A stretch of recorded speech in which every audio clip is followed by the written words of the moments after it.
Москвадан Казакстанга 5 пересадка үйүңүздөрдөн барып алып кетебиз. Кирди чыкты кылабыз жана жолдо документтериңиздерге да жардам беребиз. Машинабыз таза жана ыңгайлуу. Сиздерди жолдо чарчатпай, аман эсен алып барып келет. Сиздердин кызматыңыздарда өз иши мыкты билген тажрыйбалуу Эрнис. Андыктан төмөнкү номерлерге чалыңыздар, жазыңыздар. 89 296 544 564 89 250 17 16 16. Биз ар дайым сиздердин кызматыңыздарда 24 саат бою байланыштабыз. Андыктан төмөнкү номерлерге чалыңыздар, жазыңыздар. Өлкө башчы Садыр Жапаров БУНун башкы ассамблеясынын 78-сессиясынын жогорку деңгээлдеги жумалыгынын иш-чараларына катышуу үчүн Нью-Йоркко иш сапар менен барат. Бул тууралуу президенттин басма сөз кызматынан билдирди. Ага ылайык мамлекет башчысынын иш сапары 17-21 сентябрь күндөрүнө мерчемделген. 18 сентябрда президент Жапаров БУНун саммитинин ишине, туруктуу өнүгүү максаттары саммитинин лидерлеринин диалогуна катышат. Ал эми 19 сентябрда өткөн жылдагыдай эле БУНун башкы ассамблеясынын жалпы дебаттарынын биринчи күнүндө сөз сүйлөйт. Ошол эле күнү президенттин Борбор Азия мамлекет башчыларынын жана АКШ президенти Байдендин биринчи саммитине катышуусу күтүлүүдө. Мындан тышкары БУНун башкы ассамблеясынын алкагында мамлекет башчысынын БУНун башкы катчысы Антонио Гутерриш, БУНун өнүктүрүү программасынын администратору Аким Штайнер, бир катар чет мамлекеттердин жана эл аралык каржы институттарынын башчылары менен жолугушуулары болот. 21 сентябрда Садыр Жапаров АКШнын бир катар ири компанияларынын өкүлдөрү менен Кыргыз-Америка бизнес форумунда сөз сүйлөйт.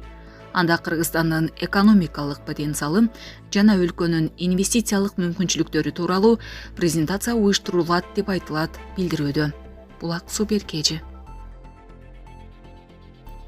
Байден Борбор Азиядагы 5 өлкөнүн башчылары менен жолугушуу өткөрөт. АКШнын президенти Джо Байден кийинки аптада Борбор Азиядагы 5 мамлекеттин башчылары менен жолуга турганын президенттин кеңешчиси Джейк Салливан кабарлады. Бул тууралуу РИА Новости жазды. Президент Казакстан, Кыргызстан, Тажикстан, Түркмөнстан жана Өзбекстандын президенттери менен жолугат.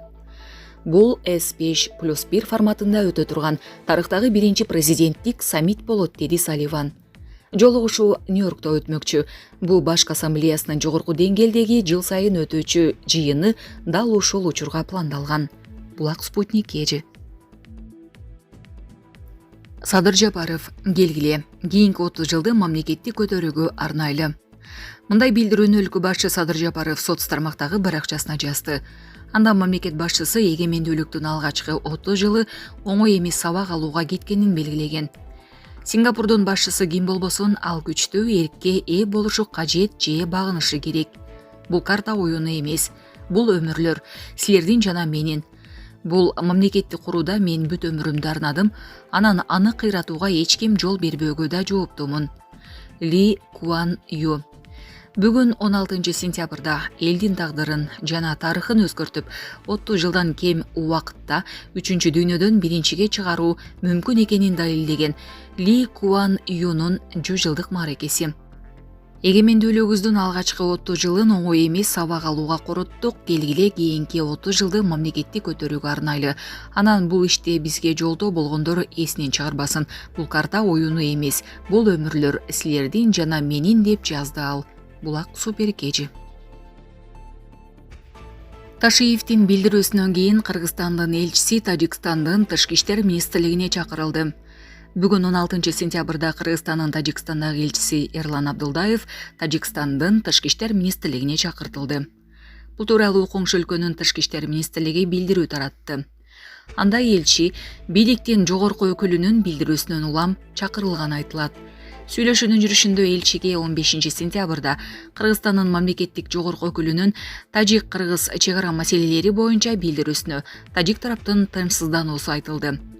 Мындай пикирлер тажик-кыргыз чек арасын делимитациялоо жана демаркациялоо боюнча сүйлөшүү процессинин жүрүшүнө олуттуу зыян келтирип, ортодогу ишенимге доо кетириши мүмкүн экендиги баса белгиленди, деп айтылат анда. Кыргызстандын тышкы иштер министрлиги бул боюнча азырынча комментарий бере элек. Беле кетсек, кечээ УКМК төрагасы Камчыбек Ташиев Тажикстан Кыргызстанга чек ара боюнча территориялык доомат коюп келгендигин, эгер тажик тарап Кыргызстанга карата чек ара дооматтарынан баш тартпаса, Кыргызстанда тарыхый документтердин негизинде укуктук жактан коңшу өлкөгө доо коерун айткан. Булак Супер Кежи. Министрлер кабинети Камбар Ата биргесине инвесторлорду чакырды. Министрлер кабинетинин төрагасынын орун басары Бакыт Төрөбаев тиешелүү мамлекеттик мекемелердин өкүлдөрүнүн катышуусунда Камбар Ата биргесин куруу, ишке киргизүү жана пайдаланууга берүү долбоору боюнча потенциалдуу инвесторлордун сунуштарын изилдөө боюнча уюштуруу комитетинин кезектеги жыйынын өткөрдү. Бул тууралуу өкмөттүн сайтында кабарланды. Отурумда электр станцияларын куруу дирекциясы ачык акционердик коомунун өкүлдөрү аталган станцияны курууну тездетүү үчүн бул долбоорлорго улуттук долбоор статусун берүү сунушун киргизишти. Бакыт Төрөбаев жыйындын катышуучуларына Камбар Ата биргесинин курулушуна потенциалдуу инвесторлорду тартууга чакырды. Финансы министрлигинин өкүлдөрү бул багытта Дүйнөлүк банк, Азия өнөктөрү банкы, Корея банкы жана бир катар эл аралык уюмдар менен сүйлөшүүлөр жүрүп жатканын билдирди. Инвесторлорду тартуу үчүн мындан сырткары президенттин катышуусунда жалпы каржы институттарына долбоорлорду презентациялоо сунушу айтылды. Учурда Бишкек-Ош трассасынын 318-чакырымынан Камбар Ата биргесинин тушуна чейин келүүчү автожолду транспорттук туннелди куруу, жогорку чыңалуудагы электр чубалгыларын, көмөк чордондорун орнотуу, ошондой эле көпүрө жана куруучулар үчүн убактылуу шаарчаны куруу иштери жүрүп жатат. 2023 жылдын 6 январында Бишкекте Кыргызстандын, Казакстандын жана Өзбекстандын энергетика министрлери Камбар Ата биргесин куруунун жол картасына кол коюшкан. Быйыл майда президент Садыр Жапаров Кытайга барган маалда бул өлкөнүн ишкерлерин Камбар Ата биргесин курууга катышууга чакырган. Аз күн алдын бул долбоорго орусиялык ишкерлер да кызыгып жатканын орус атка минелери маалымдаган. Кыргыз бийлиги Камбар Ата биргесин курууга болжол менен 2 миллиард 916 миллион доллар кетет деп маалымдаган. Курулуш 6 этаптан турат. Энергетикалык эксперттер долбоордун наркы 4-5 миллиард долларга чейин жетет деп эсептешет. Эгерде Камбар Ата биргеси курулса, ал Кыргызстан көз карандысыздыкка жеткенден бери өлкөнүн тарыхындагы эң кымбат долбоор болот. Камбар Ата биргесинин долбоордогу жалпы кубаттуулугу 1860 мегаваттка жетип, жылына 5,6 миллиард киловатт саат электр энергиясын өндүрө алары айтылды. Булак Азаттык.